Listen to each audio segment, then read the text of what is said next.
Hi అండి, అందరికీ నమస్కారం. ఈరోజు మీకోసం మొరటి మొగుడు పార్ట్ 3. మరి కథలోకి వెళ్తే, అద్దం ముందు నిలబడి తన కన్నీళ్లను తుడుచుకున్న రాత్రి ఆర్తి జీవితంలో ఒక పెద్ద మార్పుకు నాంది పలికింది. ఇన్ని రోజులు ఆమె యశ్వంత్ తలుపులకు ఆజ్ఞలకు భయపడింది. అతని నియంత్రణను తన తలరాత అనుకొని సరిపెట్టుకుంది. కానీ మాయ చెప్పిన మాటలు ఆమె కళ్ళు తెరిపించాయి. ఇప్పుడు ఆర్తికి యశ్వంత్ అంటే భయం లేదు, ఒక రకమైన అసహ్యం, జాలి కలుగుతున్నాయి. అతను ఒక బలవంతుడు కాదు, తన అభద్రత భావాన్ని కప్పుచ్చుకోవడానికి ఎదుటివారిని అణిచిపెట్టే ఒక మానసిక రోగి అని ఆమెకు మెల్లగా అర్థమవుతుంది. ఆర్తి ఇప్పుడు పైకి మామూలుగానే నటిస్తుంది, యశ్వంత్ చెప్పినట్టే వింటుంది. అత్తగారు సుమతి వేటకారాలను మౌనంగా భరిస్తుంది. కానీ లోపల ఆమె మెదడు ఒక వ్యూహం పన్నుతుంది. తనను, తన కూతుర్ని ఈ నరకం నుండి ఎలా బయటపడేయాలి అన్న దానిపైనే ఆమె ఆలోచనలన్నీ ఉన్నాయి. దానికి ముందుగా ఆమెకు బయటి ప్రపంచంతో, ముఖ్యంగా తన అన్నయ్య సందీప్తో సంబంధం ఏర్పడాలి. అది మంగళవారం మధ్యాహ్నం. ఇంట్లో ఒక ఊహించని ప్రశాంతత. యశ్వంత్ ఒక ముఖ్యమైన మీటింగ్ కోసం బెంగళూరు వెళ్ళాడు. అతను రావడానికి రాత్రి అవుతుంది. అత్తగారు సుమతి మధ్యాహ్నం భోజనం చేసి మందులు వేసుకుని గాఢ నిద్రలోకి జారుకుంది. పని మనిషి లక్ష్మి అంట్లు తోమేసి తన ఇంటికి వెళ్ళిపోయింది. నర్సు పాపను నిద్రపుస్తుంది. ఇదే సరైన సమయం అని ఆర్తి గ్రహించింది. తన మొబైల్ ఫోన్ యశ్వంత్ ఎప్పుడు చెక్ చేస్తాడు కాబట్టి ల్యాండ్లైన్ వాడాలని నిర్ణయించుకుంది. వణుకుతున్న చేతులతో ల్యాండ్లైన్ రిసీవర్ ఎత్తి తన అన్నయ్య సందీప్ నెంబర్ డయల్ చేసింది. 2 రింగ్స్ తర్వాత సందీప్ ఫోన్ ఎత్తాడు. హలో అన్నయ్య. ఆర్తి గొంతు నుండి ఆ ఒక్క మాట రాగానే ఆమె గొంతు పూడికపోయింది. ఇన్నెల్ల ఆవేదన ఆ పిలుపులో ఉంది. సందీప్ గుండె ఒకసారిగా ఆగిపోయినంత పనింది. ఆర్తి, ఏమైందమ్మా? నువ్వు ల్యాండ్లైన్ నుండి చేస్తున్నావా? వాళ్ళేడా ఇంట్లో? కంగారుగా అడిగాడు. లేడు అన్నయ్య, బెంగళూరు వెళ్ళాడు, రాత్రికి వస్తాడు. అన్నయ్య, నేను ఇక్కడ ఉండలేను. ఈ మనుషుల మధ్య నేను బతకలేను. నన్ను, నా పాపని ఇక్కడి నుండి తీసుకెళ్ళిపో అన్నయ్య అంటూ గుండె పగిలేలా ఏడ్చింది ఆర్తి. చెల్లి ఏడుపు వింటూ ఉంటే సందీప్ రక్తం మరుగుతుంది. ఆ రోజు వాళ్ళ ఇంటికి వెళ్ళినప్పుడు ఆర్తి పడుతున్న నరకాన్ని అతను కల్లారా చూశాడు. అప్పటి నుండి అతను నిద్రపోయిన రాత్రి లేదు. ఎలాగైనా తన చెల్లిని ఆ రాక్షసుడి చెర నుండి విడిపించాలని అతను ఎప్పుడూ నిర్ణయించుకున్నాడు. ఏడవకు ఆర్తి, నువ్వేడిస్తే నేను తట్టుకోలేను. నువ్వు భయపడకు, నేనున్నాను. నిన్ను ఆ నరకం నుండి ఎలా బయటకు తీసుకురావాలో నాకు తెలుసు. కానీ దానికి ముందు నువ్వు ఒక నిజం తెలుసుకోవాలి ఆర్తి. యశ్వంత్ గురించి ఒక భయంకరమైన నిజం. సందీప్ గొంతు చాలా గంభీరంగా మారింది. ఆర్తి కన్నీళ్లు ఆగిపోయాయి. నిజమా? ఏంటి అన్నయ్యా? ఆ రోజు నేను మీ ఇంటికి వచ్చి వెళ్ళిన తర్వాత వాడు నిన్ను ట్రీట్ చేస్తున్న విధానం చూసి నాకు అనుమానం వచ్చింది ఆర్తి. వాడిది కేవలం కోపం కాదు, ఒక రకమైన ఆధిపత్యపు సైకాలజీ. అసలు పెళ్ళికి ముందు వాడి క్యారెక్టర్ ఏంటి, వాడి గతం ఏంటి అని నా ఫ్రెండ్స్ ద్వారా, కొంతమంది ఇన్వెస్టిగేటర్స్ ద్వారా ఆరా తీశాను చెప్పటం మొదలుపెట్టాడు సందీప్. ఆర్తి శ్రద్ధగా వింటుంది. ఆమె గుండె వేగంగా కొట్టుకుంటుంది. యశ్వంత్కి నీతో పెళ్ళి కావడానికి 3 ఏళ్ల ముందు ఒక అమ్మాయితో ఎంగేజ్మెంట్ అయింది ఆర్తి. ఆమె పేరు రాధిక. వాళ్ళది కూడా మనలాగే మిడిల్ క్లాస్ ఫ్యామిలీ. కాకపోతే రాధిక సాఫ్ట్వేర్ ఇంజనీర్, చదువుకున్న అమ్మాయి, స్వతంత్రంగా ఆలోచించే ధైర్యం ఉన్న అమ్మాయి అన్నాడు సందీప్. ఎంగేజ్మెంట్ అయిందా? మరి ఈ విషయం మనకెందుకు చెప్పలేదు? ఆర్తి ఆశ్చర్యంగా అడిగింది. ఎందుకంటే ఆ ఎంగేజ్మెంటు పెళ్లి వరకు వెళ్ళలేదు. ఆ అమ్మాయి వాడిని వదిలేసి వెళ్ళిపోయింది. సందీప్ మాటల్లో ఒక రకమైన కసి వినిపించింది. వదిలేసిందా? ఎందుకో తెలుసా? వాడిప్పుడు నీతో ఇలా ప్రవర్తిస్తున్నాడు. అప్పుడు ఆమెతో కూడా అలాగే ప్రవర్తించాడు కాబట్టి. రాధిక జాబ్ చేస్తుంటే వాడు ఆమెను మానేయమన్నాడు. ఆమె వేసుకునే డ్రెస్సుల దగ్గర నుండి ఆమె ఎవరితో మాట్లాడాలో కూడా వాడే డిసైడ్ చేయడం మొదలుపెట్టాడు. పెళ్లి తర్వాత ఆమె జీతం మొత్తం తన అకౌంట్లో పడాలని, ఆ అకౌంట్స్ అన్నీ తనే మేనేజ్ చేస్తానని చెప్పాడు. రాధిక ఒక మోడ్రన్, ఇండిపెండెంట్ అమ్మాయి. వాడి సైకో బుద్ధిని, ఆధిపత్యాన్ని ఆమె ఎట్టి పసిగట్టేసింది. ఆర్తికంత కళ్ళ ముందు మెదులుతూ ఉన్నట్టుగా ఉంది. యశ్వంత్ తనతో మొదటి రోజు నుండి ప్రవర్తించిన తీరు, పెట్టిన రూల్స్ అన్నీ ఆమె గుర్తొచ్చాయి. సందీప్ కొనసాగించాడు. ఒకరోజు రాధిక యశ్వంత్కి వాళ్ళ బంధువుల ముందే చాలా స్పష్టంగా చెప్పేసింది. నువ్వు నన్ను ప్రేమిస్తున్నాను అని చెప్తున్నావు, కానీ నిజానికి నువ్వు నన్ను కంట్రోల్ చేయాలని చూస్తున్నావు. నీ కంట్రోల్లో బతికే ఒక బానిస నాకు వద్దు. నన్ను గౌరవించే భాగస్వామి కావాలి. నీ అహంకారానికి నా స్వేచ్ఛను బలిపెట్టలేను అని ముఖం మీద చెప్పి ఎంగేజ్మెంట్ రింగ్ వాడి ముఖాన్ని విసిరేసి వెళ్ళిపోయింది. ఆ అవమానాన్ని వాడు ఇప్పటికీ మర్చిపోలేదు ఆర్తి. ల్యాండ్లైన్ పట్టుకున్న ఆర్తి చేతులు వణుకుతున్నాయి. ఆమెకిప్పుడు ఒక పెద్ద పజిల్ సాల్వ్ అయినట్టుగా అనిపించింది. అన్నయ్య అంటే ఆయనకు ఇవన్నీ ముందే తెలుసా అడిగింది ఆర్తి వణుకుతున్న గొంతుతో. అవును ఆర్తి, రాధిక వెళ్ళిపోయిన తర్వాత యశ్వంత్ అహంకారం దారుణంగా దెబ్బతింది. చదువుకున్న లోకం తెలిసిన అమ్మాయి అయితే తన కంట్రోల్లో ఉండదని వాడికి అర్థమైపోయింది. అందుకే తనకంటే వయసులో చాలా చిన్నదైన, లోకం పెద్దగా తెలియని అమాయకమైన ఒక అమ్మాయిని వెతికి పెళ్లి చేసుకోవాలని వాడు డిసైడ్ అయ్యాడు. దానికి వాళ్ళమ్మ సుమతి కూడా సహకరించింది. అలా వాళ్ళ కళ్ళల్లో నువ్వు పడ్డావు. మనది మధ్యతరగతి కుటుంబం, పైగా నానలేరు. వాళ్ళు ఎదురు కట్నం ఇచ్చి మరీ నిన్ను పెళ్లి చేసుకున్నారంటే నేను ఎంతగానో మురిసిపోయాను. వాళ్ళు దేవుళ్ళు అనుకున్నాను, కానీ వాళ్ళు ఎదురు డబ్బు ఇచ్చి నేను కొనుక్కున్నారు ఆర్తి. వాడి అహంకారాన్ని, కంట్రోల్ని భరించడానికి ఒక బానిసను కొనుక్కున్నారు. సందీప్ గొంతులో కన్నీరు, కోపం కలగలిసి ఉన్నాయి. ఆర్తి అక్కడే కింద కూలబడిపోయింది. ఇన్ని రోజులు యశ్వంత్ తనను ఏమని తిట్టేవాడు? నీ వయసెంత? ఇంత చిన్న వయసులో నీకేం తెలుసు? నీకు లోకం తెలియదు, అనుభవం లేదు. నేను నిన్ను ప్రొటెక్ట్ చేస్తున్నాను. అవన్నీ అబద్ధాలు. వయసు తక్కువని, అనుభవం లేదని అతను ఆమెను ప్రేమించడం లేదు. వయసు తక్కువైతే సులభంగా భయపెట్టవచ్చని, లోకం తెలియకపోతే తను చెప్పిందే నిజమని నమ్మించవచ్చని, తన కంట్రోల్ నుండి ఎప్పటికీ తప్పించుకోలేదని అతను ఆర్తిని ఎంచుకున్నాడు. తనకంటే 12 ఏళ్ళు చిన్నదైన అమ్మాయి అయితే ఎదురు చెప్పే ధైర్యం చేయలేదని అతని వ్యూహం పన్నాడు. ఇదంతా ఒక సైకో క్రిమినల్ చేసిన కుట్ర. ఆర్తి వాడు ఏనాడో ఒక అమ్మాయి చేతిలో అవమానం పొందాడు. తను చేస్తున్నది తప్పు అని, తన కంట్రోల్ వల్ల ఒక బంధం విడిపోయిందని వాడికి స్పష్టంగా తెలుసు. రాధిక వాడి తప్పును ముఖం మీద చెప్పి మరీ వెళ్ళిపోయింది. అయినా వాడు మారలేదు ఆర్తి. వాడి తప్పును సరిదిద్దుకునే ప్రయత్నం వాడు చేయలేదు. దానికి బదులు తన తప్పును భరించే ఒక బలహీనమైన అమ్మాయి కోసం వెతికాడు. ఆ బలహీనరాలుగా నిన్ను ఎంచుకున్నాడు చెప్పాడు సందీప్. అన్నయ్య, ఆర్తి కళ్ళల్లో ఇప్పుడు కన్నీళ్ళు లేవు, కసి ఉంది. ఎర్రబన్న కళ్ళతో ఆమె మాట్లాడుతుంది. ఇన్ని రోజులు ఆయన ఎందుకు అలా ప్రవర్తిస్తున్నాడో అర్థం కాక నన్నేను నిందించుకున్నానన్నయ్య. నాలో ఏదో లోపం ఉందేమో, నేనింకా మెచ్యూర్ అవ్వలేదేమో అనుకున్నాను.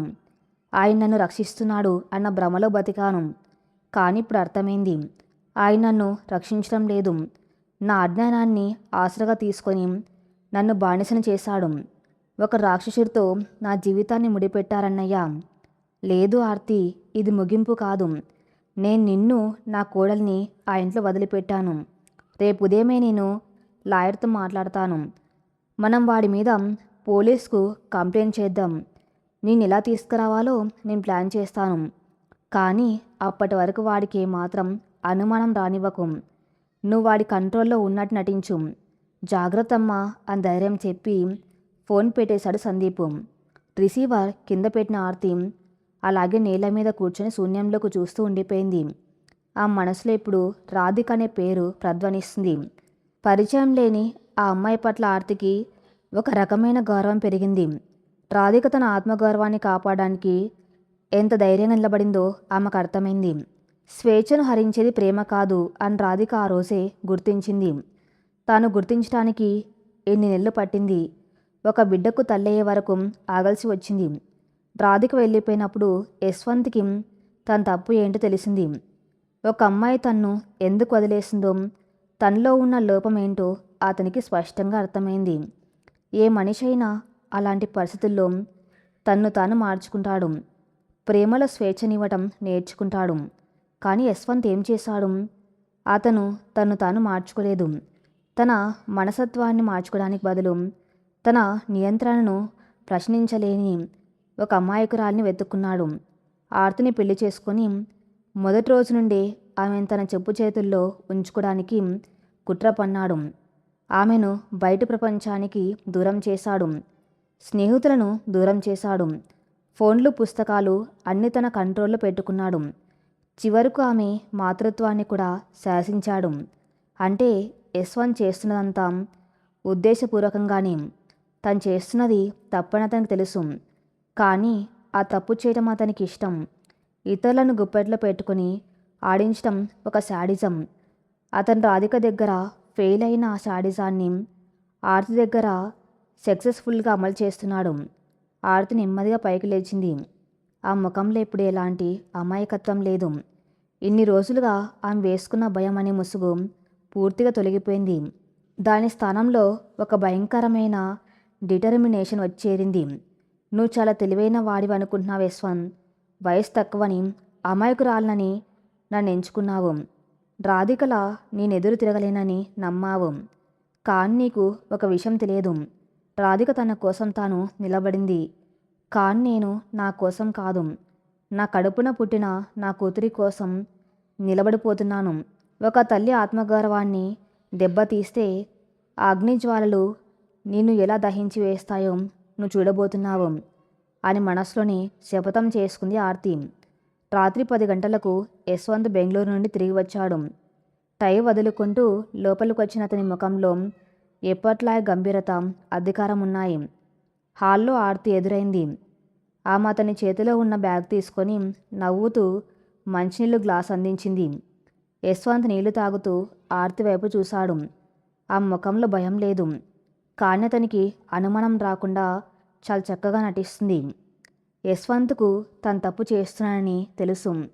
గతంలో ఒక అమ్మాయి తన ఆధిపత్యాన్ని భరించలేక తన ముఖం మీద ఉమ్మేసి వెళ్ళిపోయిందని తెలుసు. ఆ చేదు నిజం తెలిసి అతను మారలేదు. తన రాక్షత్వాన్ని ఆర్తి మీద ప్రయోగిస్తూ తను గెలిచానని విర్రవీగుతున్నాడు.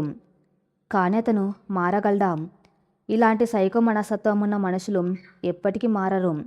వారు కేవలం తమ ఆధిపత్యాన్ని చెలాయించడానికి మరింత బలహీనమైన వ్యక్తులను వెతుక్కుంటారు. యశ్వంత్ మారడు. అతన్ని మార్చలేము. కాబట్టి ఇప్పుడు మిగిలిన ఏకైక మార్గం అతన్ని నాశనం చేయటం, లేదా పంజరాన్ని బద్దలు కొట్టుకుని బయటకు రావటం. యశ్వంత్ తాను గెలిచానని, ఆర్తి పూర్తిగా తన కంట్రోల్లో ఉందని నమ్ముతున్నాడు.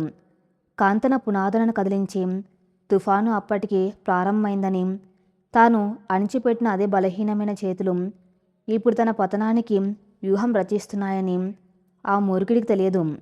సందీప్ ద్వారా యశ్వంత్ గతం గురించి తెలుసుకున్న ఆ క్షణం నుండి ఆర్తి మనసులో ఒక భయంకరమైన ప్రశాంతత ఆవహించింది.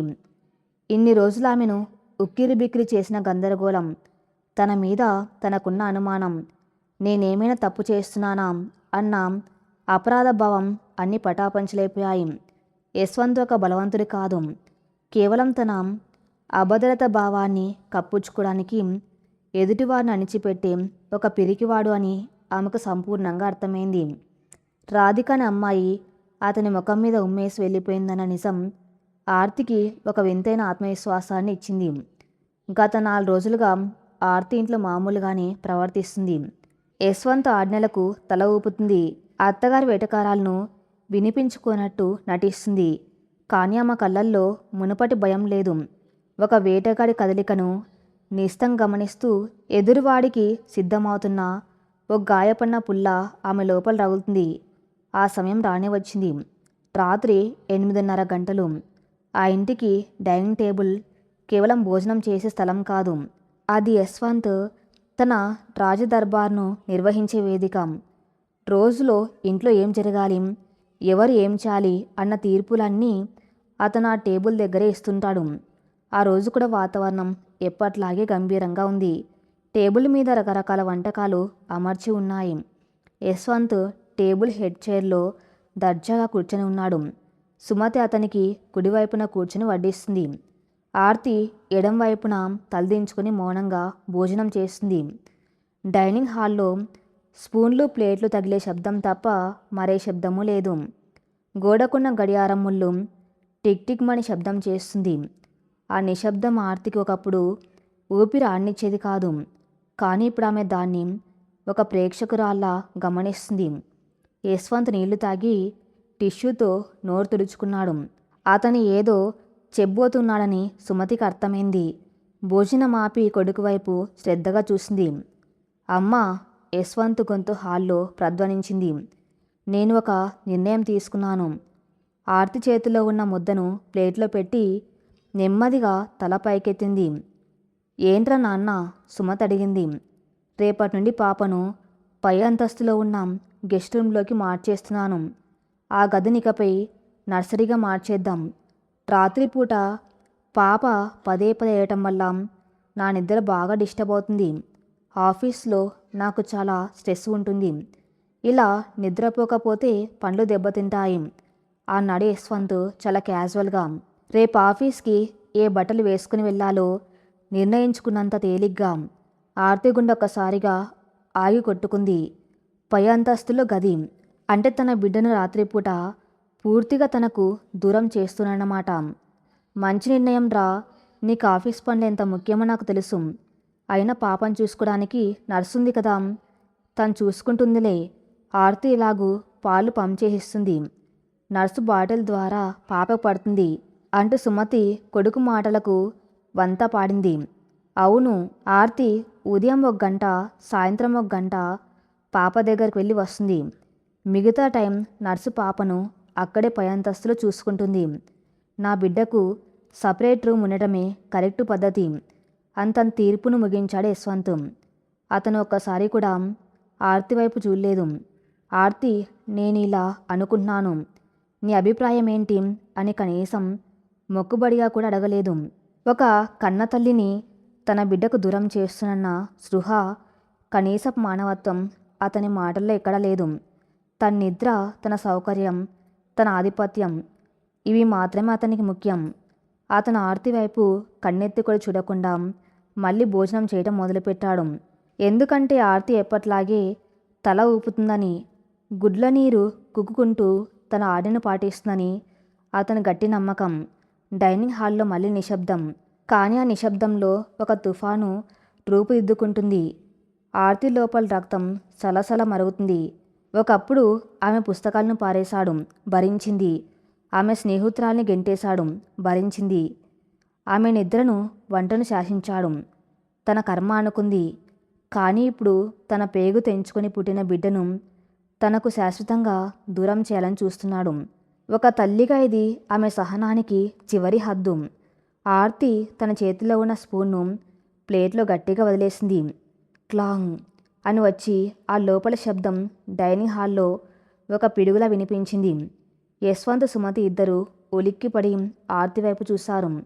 ఆర్తి నెమ్మదిగా కుర్చీలో నుండి పైకి లేచింది. ఆ ముఖం ఎర్రగా కందిపోయి ఉంది. కళ్ళల్లో నీళ్ళేవు, భయంకరమైన జ్వాలలు రగులుతున్నాయి. ఆమె చూపులు నేరుగా యశ్వంత్ కళ్ళల్లోకి గుచ్చుకుంటూ ఉన్నాయి. ఇన్నేళ్ల కాలంలో ఆ మొదటిసారి అతని కళ్ళల్లోకి అంత సూటిగా, అంత ధిక్కారంగా చూస్తుంది. ఆగు. ఆ ఒక్క మాట కేవలం 2 అక్షరాలు. కానీ ఆ మాట ఆర్తి నోటి నుండి వచ్చిన విధానం ఆ ఇంట్లో భూకంపం సృష్టించింది. ఆమె ఆగండి అని మర్యాదగా అనలేదు. ఆగు అని ఒక శాసనాన్ని ధిక్కరించినట్టుగా, ఒక మూర్ఖుణ్ణి హెచ్చరిస్తూ ఉన్నట్టుగా ఏకవచనంతో అడిగింది. యశ్వంత్ చేతిలో ఉన్న ముద్ద నోటిదాకా వెళ్ళి అలాగే ఆగిపోయింది. అతని కళ్ళల్లో నమ్మలేని ఆశ్చర్యం. నా భార్య నా ఎదురుగా నిలబడి నన్ను ఆగు అంటుందా?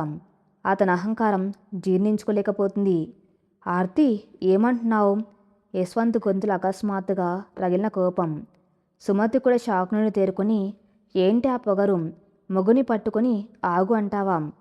నీకు పిచ్చి ఏమైనా పట్టిందా అని అరిచింది. కానీ ఆర్తి ఏమాత్రం చలించలేదు. ఆమె భుజాలు వంగిలేవు. తల ఎత్తి నిటారుగా నిలబడింది. అవును, ఆగు అన్నాను.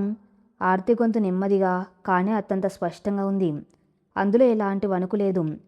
ఆమె యశ్వంత్ కళ్ళలోకి చూస్తూ ప్రతి పదాన్ని నొక్కి చెబుతూ మాట్లాడింది. నేను కూడా ఇంట్లో ఉంటున్నాను యశ్వంత్, నా మాట కూడా వినాలి. యశ్వంత్ నిర్ఘాంతపోయాడు. అతని జీవితంలో ఎవరు, ముఖ్యంగా తన గుప్పెట్లో బతుకుతుందనుకున్న తన భార్య ఇలా తన్ను ప్రశ్నిస్తుందని అతని కల్లో కూడా ఊహించలేదు. ఏంటి వినేది? నా ఇంట్లో నా మాటే శాసనం. నేను తీసుకునే నిర్ణయాన్ని మార్చుకునే ప్రసక్తే లేదు. సిడౌన్ ఆర్తి, యశ్వంత్ గట్టిగా అరిచాడు. ఆ అరుపుతో ఇల్లంతా దద్దరిల్లింది. ఒకప్పుడు ఆ అరుపులకు ఆర్తి వణికిపోయేది. కానీ ఇప్పుడు ఆమె ముఖంలో ఒక చిన్న కదలిక కూడా లేదు.